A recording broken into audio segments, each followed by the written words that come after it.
Čau! Šis ir instruments, kas ir īpaši aktuāls tiem speciālistiem, kuriem ikdienā jāmocās ar vītņu stieņu zāģēšanu. Piemēram, elektriķiem stiprinot kabeļu trepas vai kaut kādus smagākus gaismekļus, santehniķiem uzstādot konstrukcijas cauruļu noturēšanai un arī ventilācijas speciālistiem sistēmu montāžā. Tā kā šis ir Milwaukee M18 vītņu stieņu griezējs. Tātad īsumā par galveno. Pirmām kārtām tas strādā bez dzirkstelēm un nerada vispār nekādas skaidrus, kurus mēs parasti dabūnam zāģējot ar leņķes līpušīnu vai ar ribzāģi.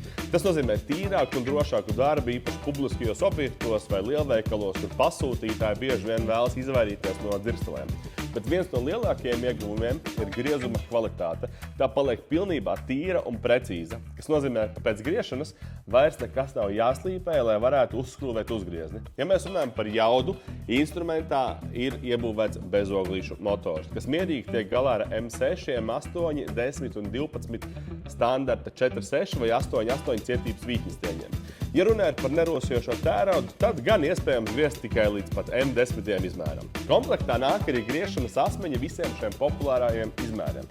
Un to nomaiņa ir ātra un vienkārša. Atliek tikai atskrūvēt vaļā to centra skrūvi un pagriezt tos attiecīgajā virzienā. Starp citu, ar šo nelielo 2 amperstundu akumulātoru ir iespējams veikt līdz pat 300 griezieniem, kas ir diezgan ievērojami. Tā kā, ja tu gribi pātrināt darba tempu un strādāt tīrāk un ērtāk, šis ir instruments, kas reāli tev palīdzēs to izdarīt. Tā kā, ja ir kādi jautājumi vai gribi pamēģināt darbībā, droši dod ziņu, aizbrauksim parādīt. Čau!